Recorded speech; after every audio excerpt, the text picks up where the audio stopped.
Friends, welcome back to Pawan Bagh academy और मैं हूं आपका इंग्लिश दोस्त परमेश्वर सराठी।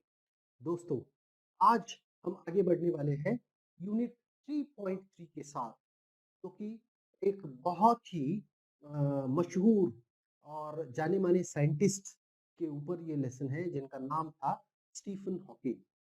कहा जाता है कि 21वीं सदी के सबसे जाने माने साइंटिस्ट, वैज्ञानिक उनको कहा जाता था। ठीक है। अब हर हर बार की तरह इस समय भी हम वार्मिंग अप के साथ शुरुआत करने वाले हैं। Get into pairs and match the prominent personalities with the disabilities they have. देखिए, ऐसे बहुत सारे महान लोग रहे हैं जिनको उनके जीवन में बहुत सारी क्या कहते हैं, शारीरिक या मानसिक बीमारी तो नहीं उसको कह सकते, पर कमियों का उनको सामना करना पड़ा है। पर फिर भी अपनी कमियों पे, अपनी खामियों पर उन्होंने विजय प्राप्त की और अपने लिए एक बहुत ही अच्छा नाम उन्होंने बनाया। ये सारे लोग यहाँ पर दिए गए हैं और वो कौन है, उनके बारे में जानकारी बी कॉलम में दी गई है ना। ये कॉलम ए है और ये कॉलम बी है। कॉलम ए में सभी लोगों के नाम दिए गए हैं और कॉलम बी में सभी उनकी जो पहचान है, जिस जिस चीज के लिए वो जाने जाते थे, उसके बारे में जानकारी हमको दी गई है। सभी लोग नाम मैं यहाँ पर पहले लिख लेता हूँ। John Milton, number 2 Beethoven,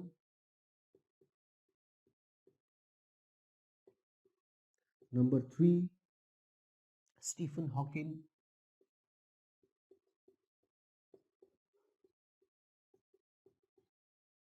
number 4 vault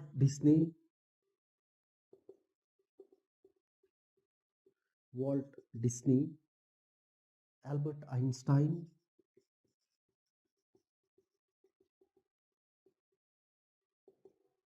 6 number है थॉमस एडिसन,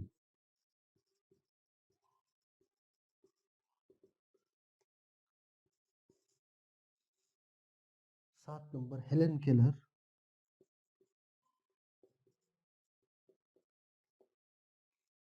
8 सुधा चंद्रन,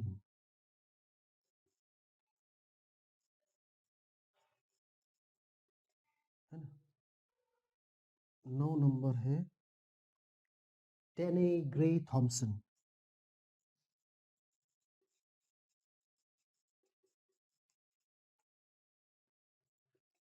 ठीक है। और आखिरी में है नंबर 10 पर है, यहाँ पर लिखते हैं फ्रैंकलिन रूजवेल्ट।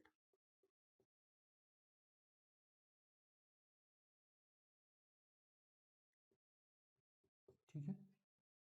2 3 4 5 6 7 8 9 और ये 10। ठीक है। तो चलिए एक एक करके देखते हैं। जॉन मिल्टन कौन थे?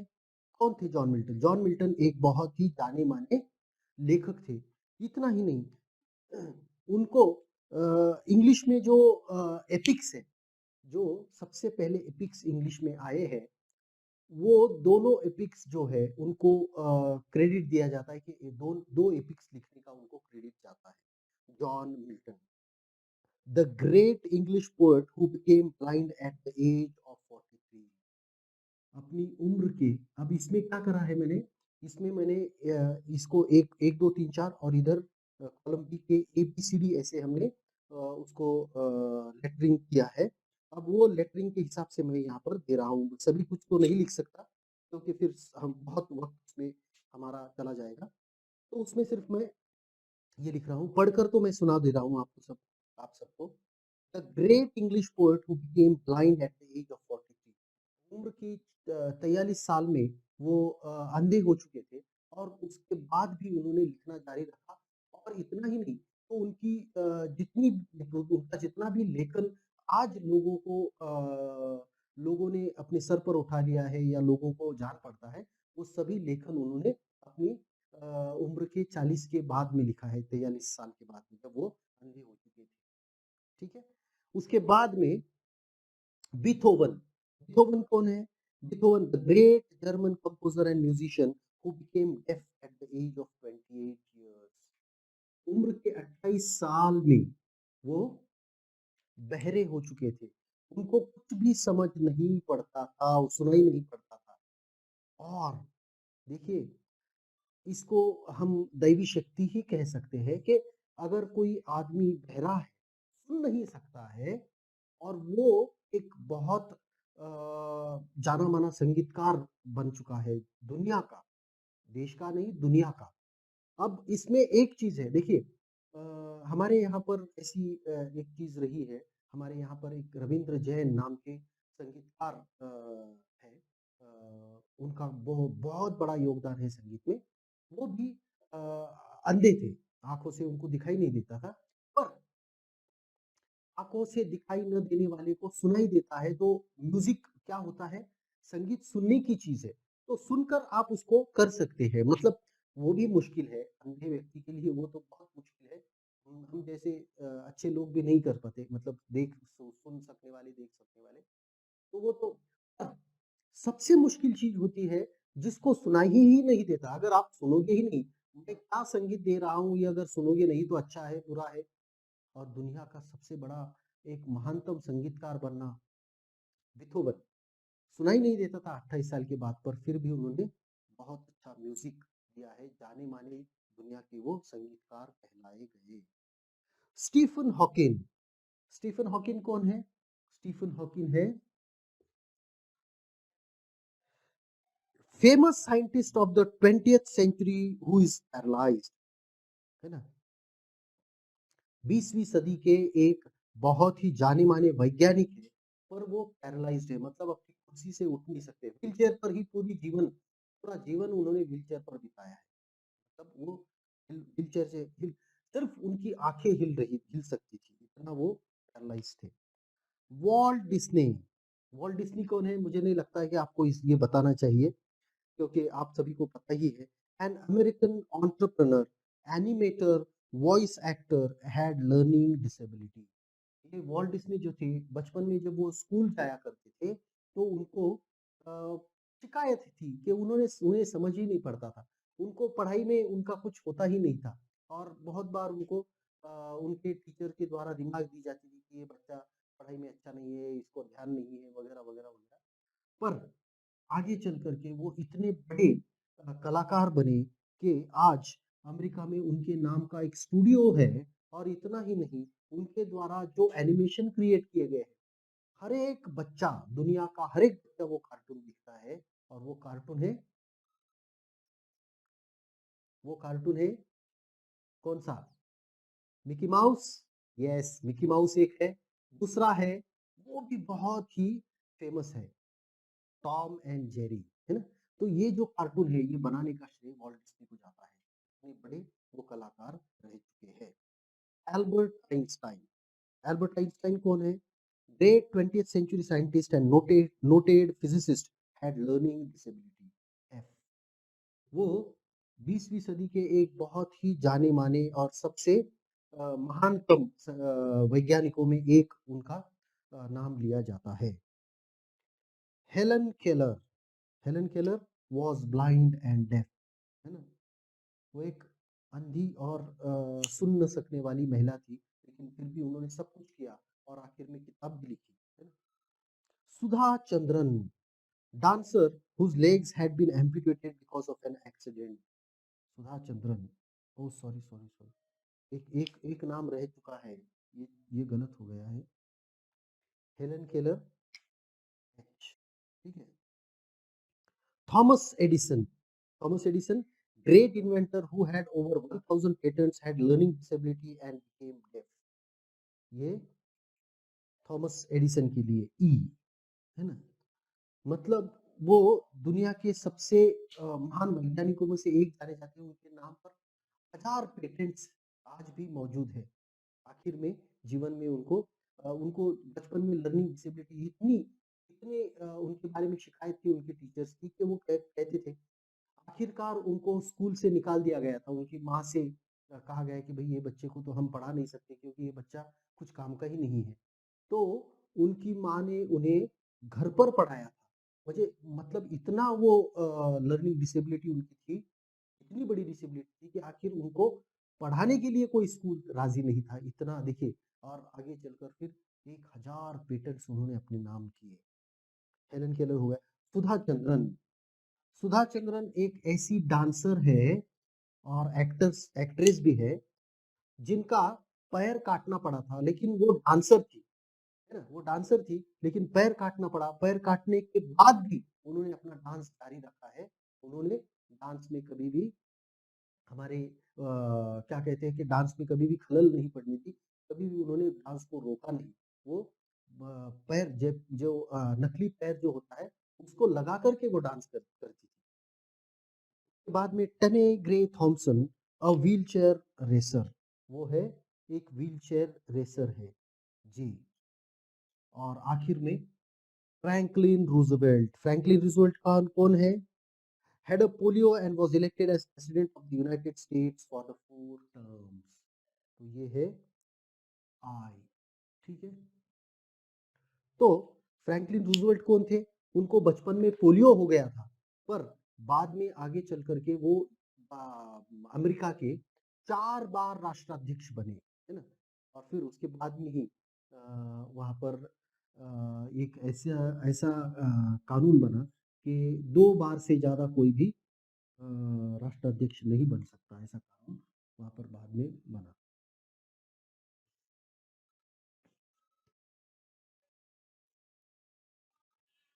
अगला सवाल, अगला सवाल है, उसकी ओर बढ़ते हैं, देखते हैं क्या सवाल है।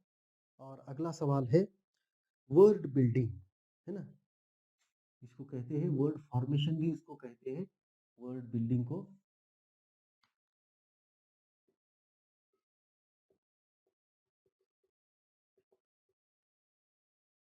मतलब शब्द हम कैसे तैयार करते हैं उसके बारे में ये एक्सरसाइज है।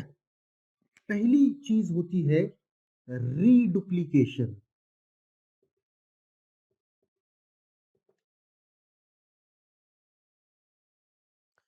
रीडुप्लीकेशन में क्या होता है? एक शब्द होता है, उसी को हम फिर से रिपीट करते हैं या फिर उसमें कोई बदलाव करके उसको हम बार बार दोहराते हैं। जैसे एग्जाम्पल है ना, ट्वीट ट्वीट, है ना, पीटर पैटर, थोड़ा सा बदलाव करके हमने पीटर पैटर रेन ड्रॉप्स, है ना, pitter patter rain drops falling on the chit chat, ठीक है। तो रीडुप्लीकेशन में क्या होता है? डुप्लीकेशन, डुप्लीकेशन मतलब क्या कि उसको एक बार और, है ना, उसको किसी किसी चीज को कॉपी करना। डुप्लीकेशन मतलब कॉपी करना। अब देखिए यहाँ पर उसको कॉपी किया जा रहा है, फिर से उसको लिखा जा रहा है, रीडुप्लीकेशन, ठीक है। और कभी कभी उसमें थोड़ा बदलाव, देखिए पिटर और पैटर, पिट और पैट, है ना, ये चीज बदल गई है, पर बाकी का वर्ड का भाग जो है वो सेम है, सिमिलर है।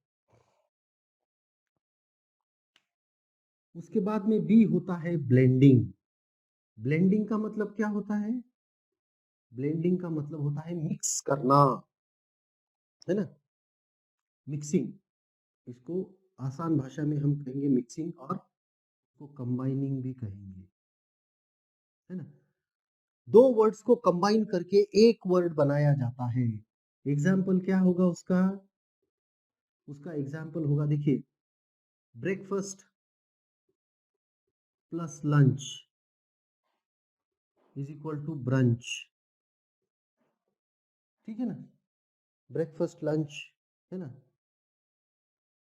Smog, smoke plus fog is equal to smog, है ना। देखिए अभी ये तो कोई उसका उदाहरण नहीं देना चाहिए हमें, पर आप सभी लोगों को फिल्में तो पसंद होंगी, है ना। अब और क्रिकेट भी पसंद है। तो क्रिकेट में जैसे देखिए विराट कोहली, है ना, और उसकी पत्नी अनुष्का, है ना। तो उनको फिल्मों ये पेपर मैगजीन वाले या पेपर वाले जो है, उनको क्या करते हैं, मैगजीन वाले को उनका नाम लिखते हैं विरुष्का, क्यों? दोनों को एक साथ जोड़ करके, है ना? तो उस तरह से उसको हम देख सकते हैं। इसको हम कहेंगे ब्लेंडिंग, है ना? तीसरा क्लिपिंग।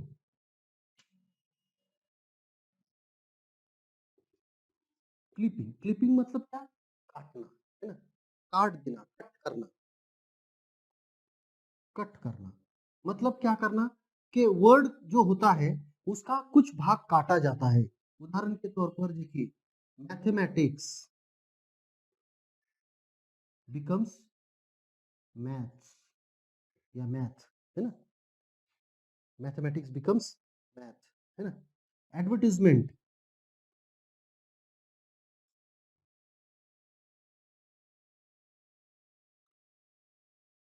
एडवर्टीजमेंट बिकम्स एड, है ना?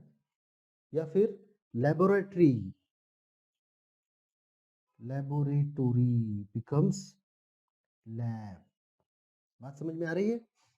ठीक है। रीडुप्लीकेशन, ब्लेंडिंग, क्लिपिंग और लास्ट होता है डी होता है एक्रोनिम। एक्रोनिम मतलब शॉर्ट फॉर्म, है ना? जैसे चार शब्द अगर होंगे तो चारों शब्दों के पहले पहले अक्षर लेकर के उनको बनाया जाता है ना? जैसे बीबीसी, है ना? बीबीसी ब्रिटिश ब्रॉडकास्टिंग, ठीक है? सीआईडी क्राइम इन्वेस्टिगेशन डिपार्टमेंट, या फिर डीओबी डेट ऑफ बर्थ, है ना? इस तरह से उसको हम करते हैं। तो वर्ड बिल्डिंग जो होती है, वर्ड को बिल्डअप करना जो होता है, वर्ड को बनाना जो होता है, उसके अलग अलग प्रकार होते हैं। ये चार प्रकार उसमें से है। रीडुप्लीकेशन में क्या होता है? एक ही वर्ड को बार बार बार फिर से रिपीट किया जाता है, दो बार रिपीट किया जाता है, एक बार रिपीट किया जाता है ना? या फिर उसमें थोड़ा सा बदलाव करके उसको रिपीट किया जाता है, उसको कहेंगे रीडुप्लीकेशन। दूसरा होता है ब्लेंडिंग। ब्लेंडिंग मतलब दो वर्ड्स को मिक्स करके एक वर्ड बना करके यूज किया जाता है। जैसे हमने उदाहरण के तौर पर देखा, ब्रेकफास्ट और लंच को जोड़ करके हम ब्रंच बनाते हैं, या फिर स्मोक और फॉग को जोड़ करके हम स्मॉग बनाते हैं, या फिर मोटर और होटल को जोड़ करके हम मोटेल बनाते हैं। ठीक है, ये हो गया ब्लेंडिंग। रिडुप्लीकेशन, ब्लेंडिंग। तीसरा है क्लिपिंग। वर्ड को आधा ही यूज करते हैं, बाकी काट देते हैं। जैसे मैथमेटिक्स का बन जाता है मैथ, एडवर्टीजमेंट का बन जाता है एड, है ना? और लेबोरेटरी का बन जाता है लैब। ठीक है, उसको कहेंगे क्लिपिंग, काट देना। और आखिर में होता है एक्रोनिम। एक्रोनिम मतलब जो दो चार शब्द है उनके सिर्फ पहले अक्षर लेकर के एक छोटा वर्ड बनाया जाता है। जैसे बीबीसी, बीबीसी का मतलब होता है British broadcasting. CID crime investigation department. Date of birth DOB, है ना? चलिए, तो आशा करता हूँ ये वर्ड बिल्डिंग आपको समझ में आई होगी। आगे बढ़ते हैं। अब हम जानकारी लेंगे हमारे लेसन के जो साइंटिस्ट है उनके बारे में, है ना? हमारा ये प्रघात रहा है कि हम क्या करते हैं, लेखक के बारे में जानकारी लेते हैं, पर यहाँ पर हम लेखक के बारे में नहीं, तो जिनके बारे में ये लेसन है उनके बारे में यहाँ पर जानकारी हमको दी गई है, उनके बारे में हम जानते हैं। Stephen Hawking, 8 of January 1942। अभी देखिए इनका ये लेसन बहुत पुराना हो सकता है, क्योंकि उनकी मृत्यु भी हो चुकी है। 2000, अगर मैं गलत नहीं हूँ तो 2015 के 2015 14-15 में उनकी मृत्यु हो चुकी है। मतलब वो आज हमारे बीच नहीं है, पर यहाँ पर नहीं दिया गया है, हो सकता है लेसन थोड़ा सा पुराना हो। स्टीफन हॉकिंग, 8 ऑफ जनवरी 1942, 1942 में उनका जन्म हुआ था। ठीक है। He is an English theoretical physicist. वो इंग्लिश है। इंग्लिश मतलब इंग्लैंड में उनका जन्म हुआ था। ऑक्सफोर्ड, ऑक्सफोर्ड जो जगह है वहां पर उनका जन्म हुआ था। और वो एक थियोरेटिकल फिजिसिस्ट है ना? फिजिसिस्ट, है ना? पदार्थ वैज्ञानिक, है ना? और वो कॉस्मोलॉजिस्ट है, विश्व वैज्ञानिक। विश्व का वो पूरा उन्होंने जानकारी हासिल की है, अभ्यास किया है। author and director of research at the Center of Theoretical Cosmology within the Cambridge University. और वो डायरेक्टर भी रहे, बड़े-बड़े पद भी उन्होंने भूषित किए हैं और वो ऑथर भी है। उन्होंने बहुत सारी किताबें भी लिखी है। Hawking was the first to set out a theory of cosmology explained by a union of the general theory of relativity and quantum mechanics. ये सारी चीजें जो है वो वैज्ञानिक भाषा है कि वो पहले ऐसे वैज्ञानिक हैं जिन्होंने विश्व के उत्पत्ति के बारे में, विश्व क्या है, जो हम आज बात करते हैं कि हमारा जो सौर मंडल है ना, हमारी जो गैलेक्सी है हम कहते हैं, या फिर हमारा जो सौर मंडल है उसके बाहर क्या है ना, जैसे हम ब्लैक होल कहते हैं, ब्लैक होल का कॉन्सेप्ट उन्होंने दिया है। तो उनका कहना, उन्होंने हमें समझाने की कोशिश की कि ये विश्व जो है जिसे हम कहते हैं वो कितना बड़ा है। ऐसा नहीं है कि सूर्य है, सूर्य के सूर्य को चक्कर मारते हुए जितने भी हमारे ग्रह हैं 8-9, वो वही सिर्फ विश्व है। उसके आगे भी विश्व है और उनका कहना ये तो यहाँ तक है कि हमारा जो विश्व है वो बहुत ही छोटा है। इससे आगे भी और बहुत बड़ा विश्व है। ऐसा वो कहते हैं, ऐसा वो उन्होंने ऐसी थियरी उन्होंने प्रपोज़ की है ना? हॉकिंग और उन्होंने थ्योरी ऑफ रिलेटिविटी, मतलब हमारे जो दूसरे साइंटिस्ट हैं अल्बर्ट आइंस्टाइन, उन्होंने जो रिलेटिविटी की थ्योरी प्रपोज की थी उसके साथ में क्वांटम फिजिक्स को उन्होंने जोड़ करके, क्वांटम मैकेनिक्स को जोड़ करके उन्होंने ये विश्व का सारा सिद्धांत है ना, विश्व शास्त्र जिसको हम कहेंगे उसके बारे में उन्होंने सब कुछ उजागर किया है। ठीक है। और Hawking is an honorary fellow of the Royal Society of Arts. वो एक ऑनररी है, मतलब उनको ऐसा पद बहाल किया गया है, रॉयल सोसाइटी ऑफ आर्ट्स का fellow, FRSA, a lifetime member of Pontifical Academy of Sciences and a recipient of the Presidential Medal of Freedom, the highest civilian award in the US. देखिए, बहुत सारे उनको क्या कहते हैं प्राइजेस भी मिले हैं और बहुत सारे अवार्ड्स भी उनको मिले हैं। तो यूएस का सबसे बड़ा अवार्ड जो होता है, सिविलियन अवार्ड जो होता है, US presidential medal for of freedom, वो भी उनको मिल चुका है। This lesson gives us an insight about the great scientist, his life and his works. और इस लेसन में हमको क्या देखने को मिलने वाला है? तो इस लेसन में हम उनके लाइफ के बारे में, उनके वर्क्स के बारे में और उनके जनरली जो कुछ भी हमें पता नहीं है उन सभी चीजों के बारे में हम इस लेसन में जानने वाले हैं। तो चलिए आगे बढ़ते हैं लेसन के साथ में। और Stephen Hawking, born on 8th of January 1942, is a British scientist, professor and author who had done groundbreaking work in physics and cosmology and whose books have helped to make science accessible to everyone. देखिए, उनका जन्म जो हुआ था वो Oxford England में हुआ था 8 जनवरी 1942। अब इसमें एक बहुत ही देखने वाली बात ये है कि और एक दुनिया के जाने माने जो साइंटिस्ट है जिनका नाम है गैलीलियो, है ना, गैलीलियो गैलीली जो है उनके 300वें पुण्यतिथि के दिन, मतलब डेथ एनिवर्सरी, उनके 300वें पुण्यतिथि के दिन उनका जन्म हुआ था।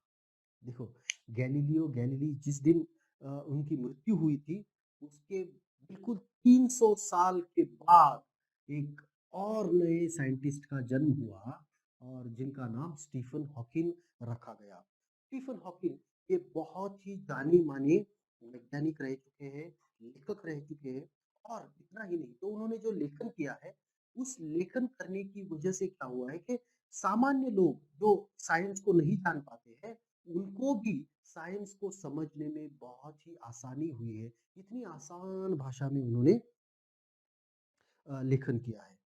फिजिक्स एंड कॉस्मोलॉजी में उनका बहुत बड़ा योगदान है ना? पदार्थ विज्ञान और कॉस्मोलॉजी, विश्व शास्त्र में उनका बहुत बड़ा योगदान हम मान सकते हैं। At the age of 21, while studying cosmology at the University of Cambridge, he was diagnosed with amyotrophic lateral sclerosis. Okay.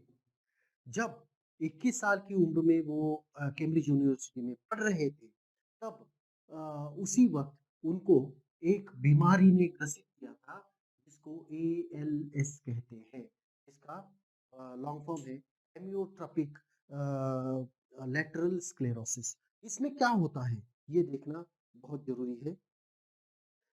Part of his life story was depicted in the film 2014 film The Theory of Everything।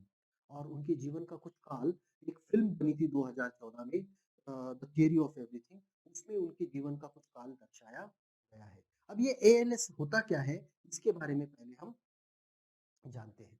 ALS क्या होता है? तो ALS एक ऐसी बीमारी है जिसमें आपके स्नायु जो होते हैं शरीर के, है ना? स्नायु जो होते हैं धीरे-धीरे काम करना बंद कर देते हैं और फिर आपके एक-एक आपका शरीर का जो अवयव होते हैं वो काम करना बंद कर देते हैं और आप हिल-डुल भी नहीं सकते, एक जगह पर आपको बैठना पड़ता है। तो इस तरह से और फिर आखिरकार इसको कहते हैं कि जो डिसीज़ होती है ये डीजेनरेटिव होती है। मतलब डीजेनरेटिव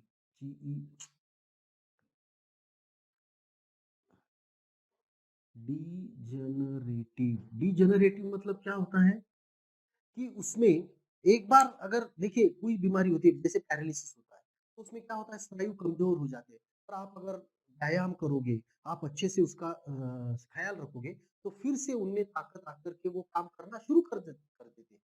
और डिजेनरेटिव डिसीज मतलब उसमें क्या होता है कि रीजनरेशन होता है पर ये जो डिसीज होती है ये डिजेनरेटिव होती है मतलब एक बार स्नायु काम करना बंद कर दे तो आप कोई भी ट्रीटमेंट लो आप कोई भी चीज करो दुनिया में किसी भी डॉक्टर के पास जाओ कोई भी थेरेपी यूज करो आपको फिर से उन स्नायुओं को काम करवा नहीं सकते वो वैसे ही रहने वाले हैं, उसमें कोई बदलाव नहीं होता है। आखिर में व्यक्ति मर जाता है पर वो ठीक नहीं होते, उसको कहते हैं डिजेनरेटिव। जो बीमारी ठीक ही नहीं हो सकती, है ना? ऐसे आसान भाषा में समझाइए, ऐसे उसका मतलब थोड़ा-सा अलग है पर जो बीमारी ठीक ही नहीं हो सकती, उसको डिजेनरेटिव कहेंगे हम, ठीक है? चलिए, तो यहाँ पर हम रुकते हैं। आशा करता हूँ ये वीडियो आपको पसंद आया होगा, समझ में भी आया होगा। पसंद आया है तो लाइक करने की कोशिश कीजिए, लाइक कीजिए और दोस्तों के साथ शेयर कीजिए और पवन बाग अकेडमी को सब्सक्राइब करना मत भूलिए। Thank you very much.